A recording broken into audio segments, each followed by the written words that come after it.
Salatul Haja.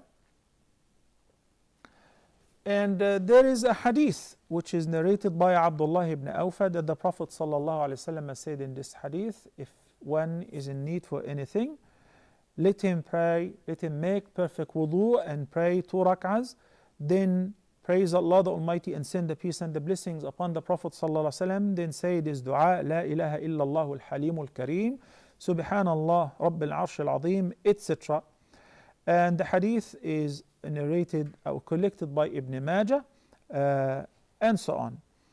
So it is a weak hadith, and based on the 2 different schools of hadith, or the jurists, those who rely on a weak hadith with regards to the virtuous deeds, then you may do that. There are some scholars who would not consider a weak hadith in establishing in any act of worship. What is the alternative? The alternative, we have a sound hadith which says that the Prophet ﷺ كان إذا حزبه أمر فزع إلى الصلاة. If anything would worry the Prophet ﷺ, if he was in need for anything, rather right away he would start the prayer, communicate with Allah subhanahu wa ta'ala and ask from him.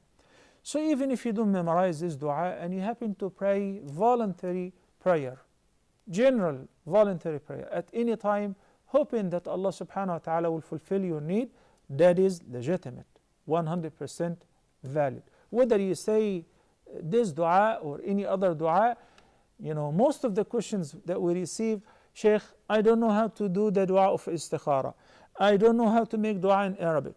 But meanwhile, people would come and say, I want to do Salatul Haja, and they know the dua for it. Simply pray any 2 rak'ahs, voluntary prayer, and ask Allah in your prostration, in your sujood, and after you finish your tashahhud and before making taslim, increase dua while in sujood and ask Allah the Almighty to fulfill your need.